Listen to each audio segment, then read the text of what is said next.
ইন্না লিল্লাহি ওয়া ইন্না ইলাইহি রাজিউন।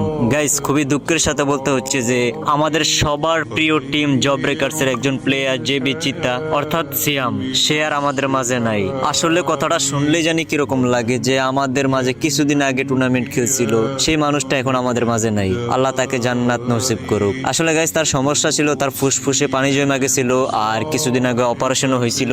আর অপারেশনের পর সে কিন্তু টুর্নামেন্টও খেলছে, কিন্তু আজ সে আমাদের মাঝে নাই। তো আমরা সবাই তার ফ্যামিলির জন্য দোয়া করি যাতে এই সময়টা তার ফ্যামিলি ধৈর্য ধারণ করতে পারে। আর তার জন্য গাইস সবাই দোয়া করবা, আল্লাহ যেন তাকে জান্নাত নসিব করে। আসলে ভাবতেই অবাক লাগে মানুষের জীবন কতটা অনিশ্চিত। যেই মানুষটা কিছুদিন আগেও আমাদের মাঝে ছিল সেই মানুষটা এখন আমাদের মাঝে নাই। তো যাই হোক গাইস, আমি এই খবরটা কিছুক্ষণ আগেই জানতে পারলাম, তো যাই নাই তোমাদের সবাইরে জানিয়ে দিলাম। আসলে এই সময়টা এখন কারে কি বইলা সান্ত্বনা দিব বুঝতে পারতেছি না, মুখের ভাষাই পুরো হারিয়ে ফেলছি। তো সবাই একটু তার জন্য দোয়া করবা।